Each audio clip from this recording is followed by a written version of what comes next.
Hello and welcome back, students. Welcome back to Vision Academy. So today is day 13 of our inexorable crash course for MCA CET 2025. तो आज के दिन में जो topic हम cover up करने वाले हैं that is maths, and maths का जिस टॉपिक आज हम कवर अप करें दैट इज़ इंडाइसिस. अब इंडाइसिस एक बहुत ही बेसिक सा टॉपिक है. This belongs to around 7th या फिर हम बोल सकते हैं कि 8th स्टैंडर्ड का एक टॉपिक है. ये 7th 8th में आपने कहीं ना कहीं इसको पढ़ा होगा. अब इसके बेस पे भी क्वेश्चंस आते हैं. ओके, इसके बेस पे भी एमसीए में आपको क्वेश्चंस देखने के लिए मिल सकते हैं. तो एक बार क्विक रिवीजन करेंगे इसका. ठीक है, क्विक रिवीजन करेंगे और देख लेंगे कि इंडाइसिस क्या होता है, so that you do not forget about it.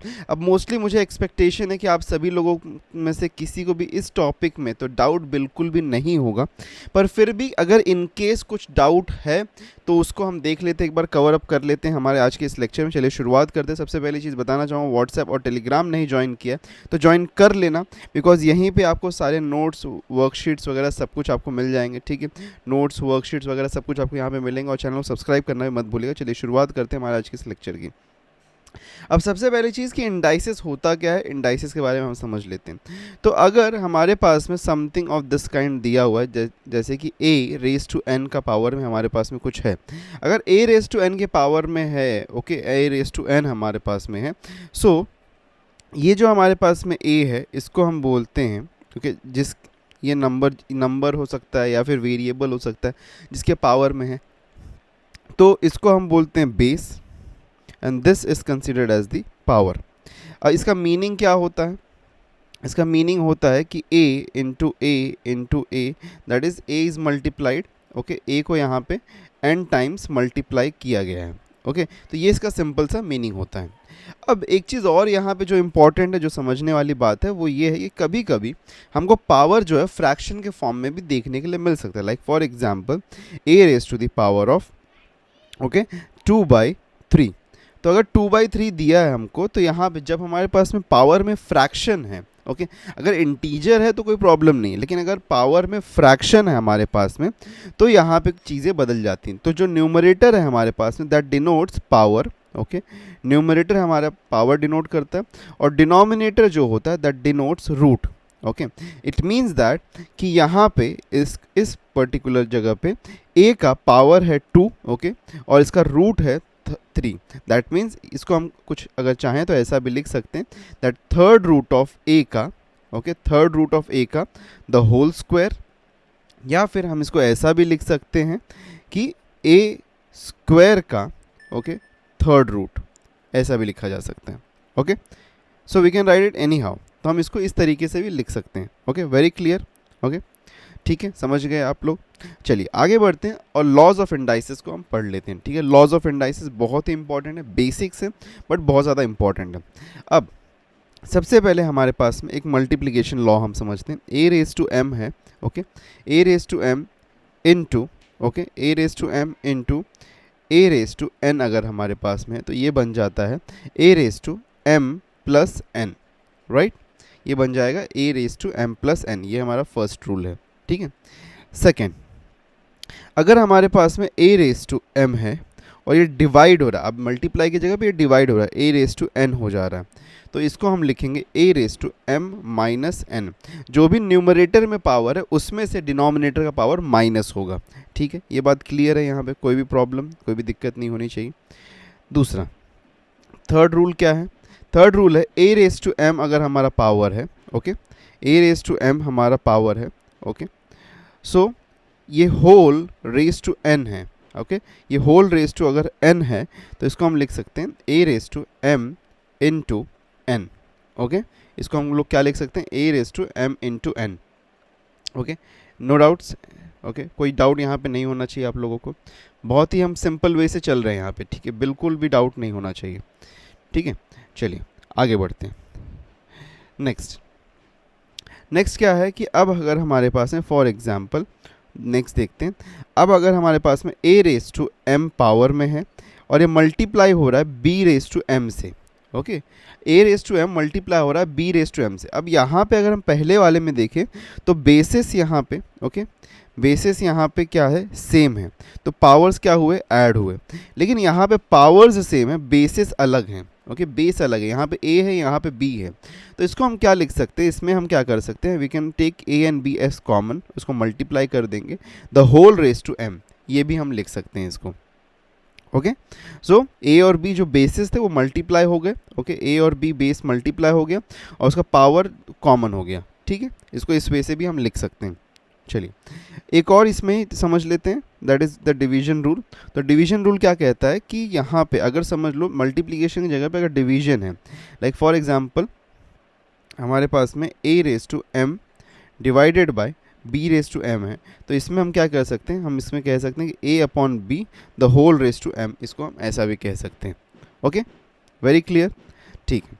आगे बढ़ते हैं, कुछ और भी रूल्स को समझ लेते हैं। एक इम्पॉर्टेंट रूल है जो कि 6th रूल हमारा बनता है कि अगर, ओके, अगर हमारे पास में समथिंग है that is a raise to minus n, तो इसको हम लिख सकते हैं, इसको हम लिख सकते हैं 1 upon a raise to n. Okay, इसको हम लोग क्या लिख सकते हैं, 1 upon a raise to n. Okay, ये एक इम्पॉर्टेंट रूल है, अगर पावर नेगेटिव है तो डिनोमिनेटर में चला जाएगा, ठीक है, तो वो पूरा पूरा टर्म जो डिनोमिनेटर, इसको अगर एक्सप्लेन करने की मैं कोशिश करूँ तो कुछ ऐसा कर सकता हूँ, ये देखो ये जो 1 है हमारे पास में, यहाँ से अगर मैं इसको एक्सप्लेन करूँ तो ये 1 है, क्या मैं 1 को, अच्छा इसके पहले ना एक और रूल है उसको मैं समझा देता हूँ, फिर इसके बाद में इसके एक्सप्लेनेशन पे आता हूँ। 7th रूल है दैट सेज कि a raise to power of 0, okay, anything raise to 0 will always be equal to 1, okay, anything raise to 0 is always equal to 1। तो अब देखो यहाँ पे बैक आते हैं हमारा इसके ऊपर, ठीक है, तो यहाँ पे 1 की जगह पे मैं a रेज टू 0 लिख सकता हूँ और नीचे हमारे पास में क्या, a रेज टू n है। And by the rule of division हमको पता है कि न्यूमरेटर का जो पावर है वो न्यूमरेटर के पावर में से डिनोमिनेटर पावर माइनस हो जाएगा। So I can write this as what कि a raise to 0 minus of n, और 0 माइनस n क्या होगा, that will be a raise to minus n, तो वही हमको वापस मिलता है। सो ये इसका काइंड से हम कह सकते हैं this is the proof of this. Okay, very clear. तो अगर लॉ ऑफ इंडाइसेस समझ गए, इतने ही हैं और कुछ ज़्यादा नहीं है, ठीक है, और कुछ ज़्यादा नहीं है। हाँ, एक दो और चीज़ें जो यहाँ पे इंपॉर्टेंट बनती हैं वो क्या है, मैं वो भी बता देता हूँ। अब जैसे लॉ ऑफ इंडाइसेस में एक चीज़ को और समझो, अगर हमारे पास में कोई नेगेटिव नंबर है, ओके, कोई नेगेटिव नंबर है, okay, and that is raised to an even power, उसका पावर इवन है, तो जो आंसर हमको मिलेगा दैट विल बी पॉजिटिव, ठीक है, आंसर हमको पॉजिटिव में मिलेगा। और अगर हमारे पास में कोई नेगेटिव नंबर है and that is raise to an odd power, ठीक है, raise to an odd power, तो आंसर हमको क्या मिलेगा, नेगेटिव ही मिलेगा। ओके, सो अगर हमारे पास में negative number raise to even power है तो आंसर हमको क्या मिलेगा, पॉजिटिव, और अगर हमारे पास में negative number raise to odd power है तो आंसर हमको मिलेगा नेगेटिव। ये एक इंपॉर्टेंट चीज़ है। उसी के साथ में अगर हमारे पास में कुछ इस तरीके से है कि हमारे पास में जैसे nth root of a the whole power of n, okay, nth root of a and the whole power of n, तो इसको हम लोग लिख सकते हैं nothing but equal to a। Okay, जैसे फॉर एग्जांपल इसका मीनिंग क्या होता है, अब ये पावर है, हमने देखा कि न्यूमरेटर अपॉन डिनोमिनेटर जब फॉर्म लेते हैं तो न्यूमरेटर में क्या आता है, पावर आता है, डिनोमिनेटर में हमारा रूट आता है।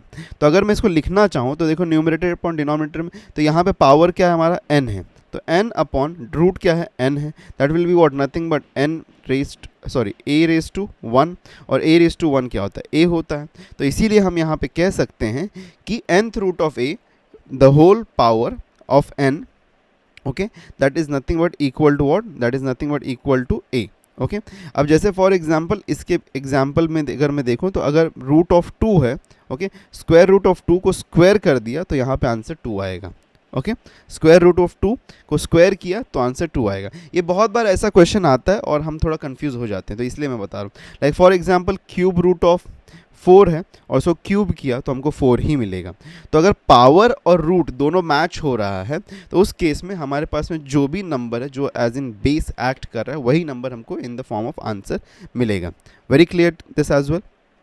चलिए आगे बढ़ते हैं क्वेश्चंस की तरफ। तो क्वेश्चंस अब करते हैं यहाँ पे हम, ठीक है। तो पहला क्वेश्चन हमारे पास में है, the first question that we have is 12 - 2 raised -12 to the power -2 and the whole यहाँ पे फिर स्क्वायर हो रहा है, द होल का स्क्वायर हो रहा है। तो एक चीज़ हमको पता है भाई कि a raise to m the whole raise to n जब होता है तो this is what a raise to m into n होता है।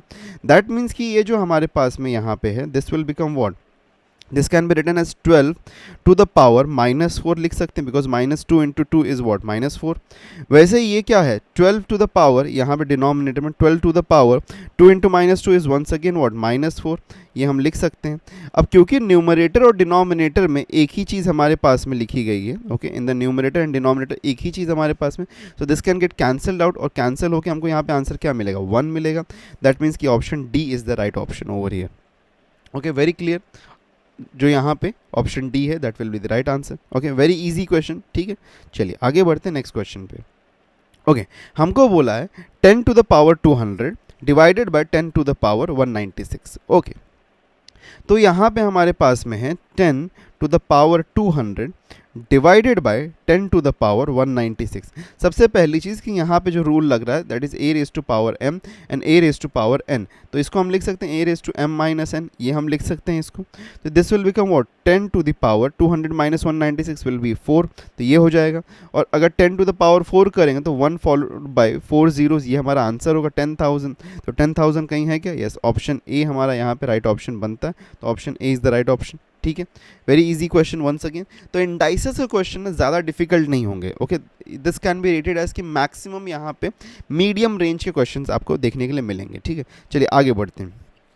Okay, we have a very beautiful question that says if 0, okay, x is in between 0 to 1, ठीक है, x का range दिया है, x को बोला है कि x is in between 0 to 1 के बीच में, ठीक है, इक्वल नहीं है, 0 to 1 के बीच में, 0 से थोड़ा सा ग्रेटर हो सकता है और 1 से थोड़ा सा लेस पे ख़त्म हो जाएगा वो, ठीक है। तो उसकी शुरुआत 0 से थोड़ा ग्रेटर से हो रही है और 1 से थोड़े से लेस पे ख़त्म हो जा रही है। तो बोला जा रहा है कि which of the following is true, okay, इसमें से कौन सा है जो कि ट्रू होगा वो बताना है हमको। अब एक चीज़ समझो, एक चीज़ यहाँ पे समझने वाली बात है, let us take an example. इसको मैं एग्जाम्पल से आपको बताने की कोशिश करता हूँ कि अगर यहाँ पे अगर मैं एग्जाम्पल से एक्सप्लेन करूँ तो देखो 0.1 का अगर आप स्क्वायर करोगे तो क्या मिलेगा हमको, ओके, 0.1 का स्क्वायर क्या मिलेगा, 0.01 मिलेगा। सो एक बात मुझे बताओ कि क्या 0.1 ग्रेटर है या 0.01 ग्रेटर है, तो इसमें से ग्रेटर कौन सा है। क्लियरली हम कह सकते हैं कि 0.1 इज ग्रेटर देन 0.01, बट हमको पता है दिस इज व्हाट 0.1 का raise to power 1 and this is what 0.1 raise to power 2। That means कि जब नंबर डेसिमल फॉर्म में है and that is less than 1, तो उस केस में जितना पावर हम इंक्रीज करेंगे वो उतना ही छोटा नंबर जनरेट करेगा, राइट है, ये बात समझ रहे हैं। जितना ही हम पावर को बढ़ाएंगे उतना ही छोटा नंबर हमको मिलेगा।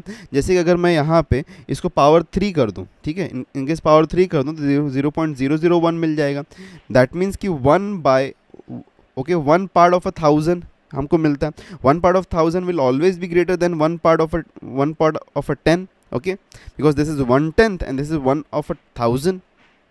सो 1 of 1000 will always be smaller, तो यहाँ पे ये ऑलवेज स्मॉलर ही होगा। तो जितना हम पावर को इंक्रीज करेंगे, अगर नंबर 1 से कम है तो जितना भी पावर हम इंक्रीज करेंगे उतना ही नंबर छोटा होते जाएगा और छोटा होते जाएगा। और अगर 1 से बड़ा है, ओके, इनकेस ये 1 से बड़ा होता, 1 पॉइंट समथिंग होता, तो हमको बड़ा नंबर मिलते जाता, बिकॉज 1 का स्क्वायर अगर मैं करूँगा तो 1 ही मिलेगा, लेकिन 1.1 का स्क्वायर करूँगा तो मुझे 1.21 मिलेगा। That will be always greater, okay, ये ग्रेटर होगा। तो 1 से बड़ा अगर नंबर है तो वो डेफिनेटली बड़ा होते जाएगा। सो इस केस में एक चीज़ हमको समझ में आती है कि 0 to 1 के बीच में अगर कोई नंबर है तो उस केस में पावर जितना बड़ा होगा नंबर उतना ही छोटा होगा। तो देखो चलो यहाँ पे ऑप्शंस में देखते हैं हम कि कौन सा क्या ऑप्शन सही हो सकता है। तो देखो x रेज टू पावर 100 बोला है, यहाँ पे x रेज टू पावर 100 है हमारे पास और x रेज टू पावर 101 है। तो बड़ा कौन सा होगा, x रेज टू पावर 100 बड़ा होगा, बिकॉज हमने देखा कि जितना पावर ज़्यादा होगा उतना नंबर छोटा होगा। तो ये ऑप्शन यहाँ पे राइट बैठता है। चलो बाकी को भी चेक कर लेते हैं। x raise to power 100 will be greater than, नहीं, बिल्कुल नहीं, because x raise to power जो 100 बहुत ही छोटा नंबर होगा, वो बहुत ही नेग्लिजिबल नंबर होगा एज़ कम्पेयर टू 1। वैसे ये तो गलत ही है, ये तो ऊपर वाले का अपोजिट है, तो वो तो गलत ही होना है, और ये भी गलत ही है यहाँ पे। तो only and only option 1 is right. तो यहाँ पे जो हमको जो यहाँ पे कंक्लूजन मिला दैट इज़ वेरी इंपॉर्टेंट कि अगर कोई भी नंबर 0 to 1 के बीच में लाई करता है, ठीक है, कोई भी नंबर 0 to 1 के बीच में लाई करता है तो उस केस में जितना ज़्यादा हाई पावर होगा उतना ज़्यादा नंबर छोटा होगा, ठीक है। चलिए आगे बढ़ते हैं नेक्स्ट क्वेश्चन। अब नेक्स्ट क्वेश्चन हमारे पास में है दैट सेज कि 5 raise to the power a is equal to 3125। ठीक है भाई, ये हमको मिल रहा है तो इसको सबसे पहले क्या करते हैं 3125 को हम फैक्टराइज कर देते हैं, ठीक है। Let us factorise this. So factorise करते हैं तो 5 6 एंड 2 एंड 5 फिर 5 1 then 2 and then 5 then 5 2 and 5 then 5 5 and 5 1 that means कि हमको फैक्टराइजेशन पे 5 टाइम्स ऑफ 5 मिल रहा है, ठीक है। तो हम यहाँ पे कह सकते हैं कि 5 raise to a is nothing but equal to 5 raise to 5 that is equal to 3125, ठीक, बिकॉज यही हमको यहाँ पे फैक्टराइजेशन से मिल रहा है। ओके, वेरी क्लियर, ये चीज़ क्लियर है। अब यहाँ पे हमको यहाँ पे क्लियरली दिख रहा है कि पावर्स कंपेयर हो सकते हैं। तो a is equal to what 5, तो a की वैल्यू हमको 5 मिल गई। तो बोला है कि अगर a की वैल्यू 5 है तो 5a रेज टू 3 हमको चाहिए। दैट मीन्स कि 5 माइनस 3 दैट मीन्स कि 2 चाहिए। तो दैट मीन्स कि आंसर 25 होता है। ऑप्शन बी यहाँ पे हमारा राइट ऑप्शन बनता है। Okay, clear with it. चलिए ये भी चीज़ क्लियर है। चलिए आगे बढ़ते हैं नेक्स्ट क्वेश्चन पे। Now the next question says that कि find what is the value of x in the following equation. तो x की वैल्यू बतानी है, ये इक्वेशन हमारे पास में है। अब यहाँ पे बोला है, थोड़ा सा यहाँ पे कॉम्प्लिकेट करने की कोशिश की गई, लेकिन कोई प्रॉब्लम की बात नहीं, हम कर लेंगे। x raise to the power 0.4 is divided by 16 is equal to 32 divided by x raise to the power 2.6, ये हमको बोला है। ओके, ठीक है, कोई बात नहीं। अब सबसे पहली चीज़ क्या करते हैं, हम वेरिएबल्स को एक साइड लेके आते हैं। ये वेरिएबल्स को एक साइड ले लेते हैं और नंबर्स को एक साइड ले लेते हैं। तो इसको मैं यहाँ पे क्रॉस मल्टीप्लाई करता हूँ, यहाँ पे इसको यहाँ पे क्रॉस मल्टीप्लाई। तो मुझे क्या मिल सकता है यहाँ पे x raise to the power 0.4 into x raise to the power 2.6 is equal to 16 into 32, ये हमको मिल रहा है। अच्छा, एक चीज़ और देखते हैं, क्या मैं यहाँ पे ये जो 0.4 है इसको मैं 4/10 लिख सकता हूँ? Yes, I can write this 0.4 as equal to 4/10 because यही वैल्यू होती है। और 2.6 को भी मैं क्या लिख सकता हूँ यहाँ पे, कैन आई राइट 2.6 को 26/10, आई कैन राइट दिस। तो यहाँ पे क्या मिल जाएगा x raise to the power 4/10 okay into x raise to the power 2.6, sorry I can write this as 26/10। तो यहाँ पे बेसिस सेम है। ओके, बेसिस सेम है तो पावर्स क्या हो जाएंगे, ऐड हो जाएंगे। So I can say that this will be nothing but what x raise to the power 4 plus of 26 because basis 10 है यहाँ पे। तो this can be written as x raise to the power 30/10 that is equal to x cube, ठीक है। x cube हमको यहाँ पे मिल रहा है और x क्यूब क्या होगा, इक्वल टू ये हमारे पास में है, ठीक है। तो x क्यूब है और this is equal to 16 into 32। Okay, तो x क्यूब हमारे पास में, तो x की वैल्यू हमको यहाँ पे चाहिए।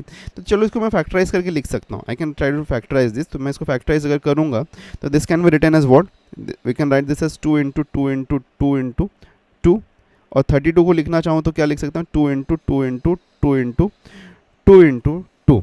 ओके, बिकॉज ये हमको देगा 16, 4 4 ज़ा 16 और यहाँ पे 2 3 ज़ा 2 2 ज़ा 4, 4 2 ज़ा 8, 8 2 ज़ा 16, 16 2 ज़ा 32, ठीक है, ये मिल गया। अब क्योंकि हमको क्यूब चाहिए, क्यूब रूट चाहिए, तो पेयरिंग यहाँ पे जो होगी हमारे पास में that pairing will be of 3। Okay, 3 numbers का पेयरिंग होगा। दैट मीन्स कि हमको यहाँ पे ये एक हमको जो पेयर है this pair will correspond to x। तो यहाँ पे आंसर क्या बन जाता है, 2 2 ज़ा 4, 4 2 ज़ा 8, दैट मीन्स कि यहाँ पे ऑप्शन ए हमारा यहाँ पे राइट ऑप्शन बनता है। Okay, clear, very clear this as well. चलिए आगे बढ़ते हैं नेक्स्ट क्वेश्चन पे। अब बोला है यहाँ पे in this question it is said that कि 2 raise to the power x plus 2 raise to the power x plus 1 is equal to 48। तो x रेज टू x का वैल्यू बताना है। Okay, let's try to solve this question as well. तो इसको अगर हम solve करने की कोशिश तो 2 raise to the power x plus 2 raise to the power x plus 1 is equal to 48 है हमारे पास। अब एक चीज़ हमको पता है, एक रूल हमको पता है जो कहता है a raise to the power m into a raise to the power n is equals to a raise to the power m plus n। तो दैट मीन्स कि अगर कुछ प्लस हो रहा है दैट मीन्स कि मल्टीप्लाई हो रहा है वही सेम बेस के साथ में। तो क्या हम इसको ऐसा लिख सकते हैं 2 raise to the power x into 2, right, because इसका पावर 1 है तो वो ऐड हो जाएगा यहाँ पे मल्टीप्लिकेशन के रूल के हिसाब से, लॉ ऑफ इंडाइसेस के। तो हम यहाँ पे कह सकते हैं 2 raise to the power x plus 2 raise to the power x into 2 is equal to 48। अब यहाँ पे हमको कुछ दिखाई दे रहा है, यहाँ पे हमको क्या दिखाई दे रहा है, 2x कॉमन है, 2 raise to the power x common है, तो 2 raise to the power x को कॉमन ले लेते हैं, तो यहाँ पे क्या बचेगा 1 plus of 2 is equal to 48। That means this will become what 3। ये 3 बनेगा तो ये इस साइड जाएगा तो क्या हो जाएगा, डिवाइड होगा, मल्टीप्लाई है क्योंकि यहाँ पे ये, तो will get what 2 raise to the power, okay, 2 raise to the power x is equal to, we can say that x is equal to 48 by 3 which will be equal to what 16, right, ये 16 हो जाएगा। तो अगर 16 है तो हम क्या कह सकते हैं, okay, because what we are getting is in 16, तो यहाँ पे x की वैल्यू क्या मिलेगी हमको, तो 16 can be written as 2 into 2 into 2 into 2, right, that means कि 2 रेज़ टू द 4, तो 2x की वैल्यू यहाँ पे पावर्स करस्पॉन्ड करेंगे एक दूसरे को, दैट मीन्स कि x का वैल्यू यहाँ पे 4 मिल गया, तो x का वैल्यू 4 मिला, तो यहाँ पे आंसर में हमको जब चाहिए, यहाँ पे आंसर क्या है, वो x रेज़ टू x चाहिए, दैट मीन्स कि we can say 4 raise to 4 चाहिए। तो 4 रेज़ टू 4 क्या होता है भाई, 16 इंटू 16 इज 256, दैट मीन्स कि ऑप्शन सी यहाँ पे हमारा राइट ऑप्शन बन रहा है। ओके, तो option C is the right option over here very clearly. ठीक है, let's go ahead, next question. Okay, अब इस क्वेश्चन में हमको क्या चाहिए, we need the value of this particular thing, p raise to the power b minus c the whole raise to b plus c, p raise to the power c minus a the whole raise to power c plus a, p raise to power a minus b the whole raise to power a plus b, इसका value हमको चाहिए। ठीक है, चलो एक चीज़, एक हमको formula पता है जो कि हमने लास्ट क्लास में पढ़ा था, जब हमने लास्ट क्लास में पॉलिनोमियल्स पढ़ा था तो वहाँ पे एक फार्मूला मैंने आपको बताया था, और ये आपको वैसे पता ही होगा, a plus b into a minus b क्या होता है, that is equal to a square minus b square, right. तो ध्यान से देखो, यहाँ पे कुछ वैसा नहीं दिख रहा है क्या, ए बी माइनस सी और बी प्लस सी, बी फिर सी माइनस ए, सी प्लस ए माइनस बी, ए प्लस बी, कुछ वैसा ही दिख रहा है ना यहाँ पे। तो डेफिनेटली अगर ऐसा दिख रहा है तो दैट मीन्स कि यहाँ पे ये फार्मूला अप्लाई हो सकता है। तो हम क्या लिख सकते हैं, can I write it as कि p raise to the power b square minus c square into p raise to the power c square minus a square into p raise to the power a square minus of b square, ऐसा लिख सकते हैं।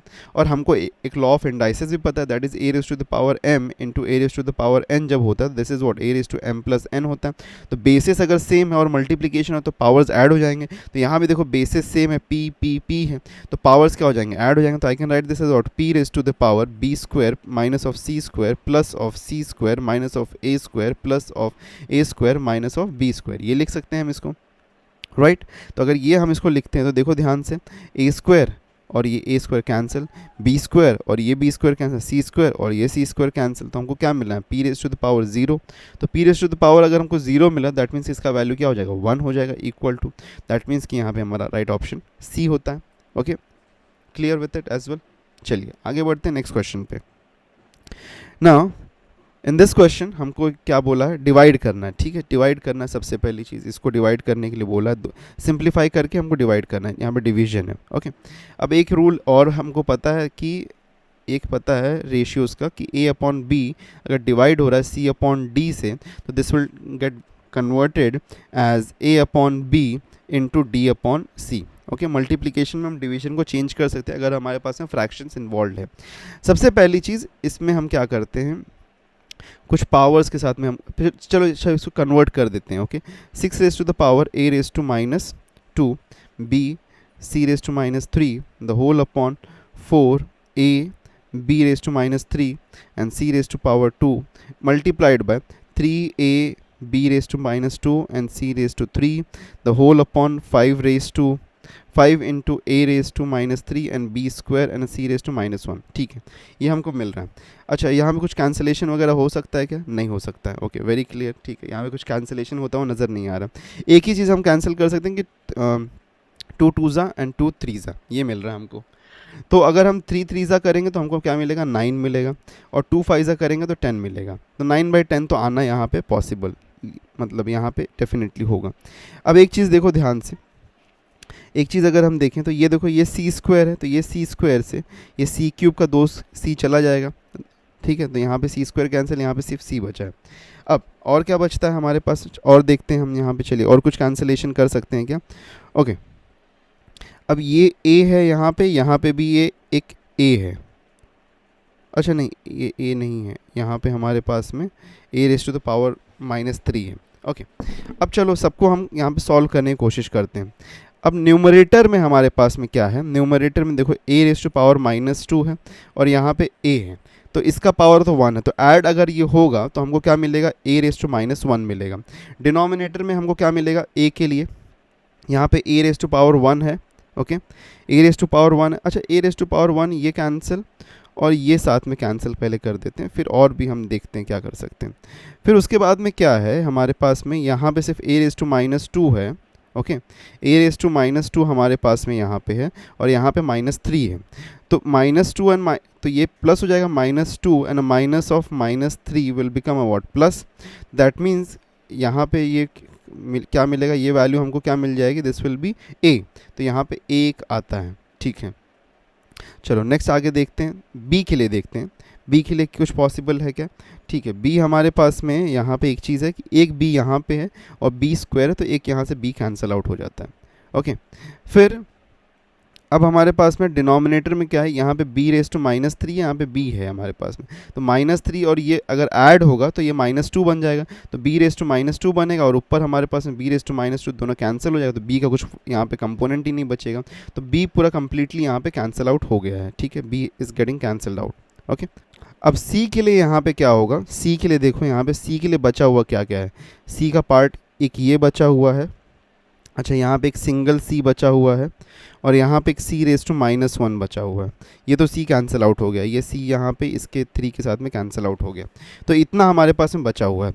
अब अगर हम ध्यान से देखें तो c रेस टू -3 और ये +1 होगा यहाँ पे, तो ये +1 अगर होता है और यहाँ पे c रेस टू -1 हमारे पास में नीचे है। ठीक है, तो अगर +1 होगा तो this will become what, c raise to -2 और -2 minus of -1 will become a +1, that means कि यहाँ पे क्या मिलेगा हमको, c रेस टू -1 मिलेगा, तो c रेस टू -1 अगर मिलता है दैट मीन्स कि यहाँ पे हमारे पास में c रेस टू -1 आएगा, तो 9/10 a c raise to -1, that means कि ऑप्शन बी हमारा यहाँ पे जो है this will be the right option. Okay, very clear. तो सिंपल लॉ ऑफ यहाँ पे इंडाइसेस को हमको अप्लाई करना था and we get the answer. ठीक, okay, so these were all the question जो कि आज के लिए हमारे पास में थे। और भी ऐसे क्वेश्चंस के लिए आप व्हाट्सएप और टेलीग्राम को ज्वाइन कर सकते हैं। ओके, व्हाट्सएप और टेलीग्राम को ज्वाइन करना बिल्कुल मत भूलिएगा। मिलते हैं नेक्स्ट वीडियो में, till then take care and good bye, and channel को सब्सक्राइब करना बिल्कुल मत भूलिएगा।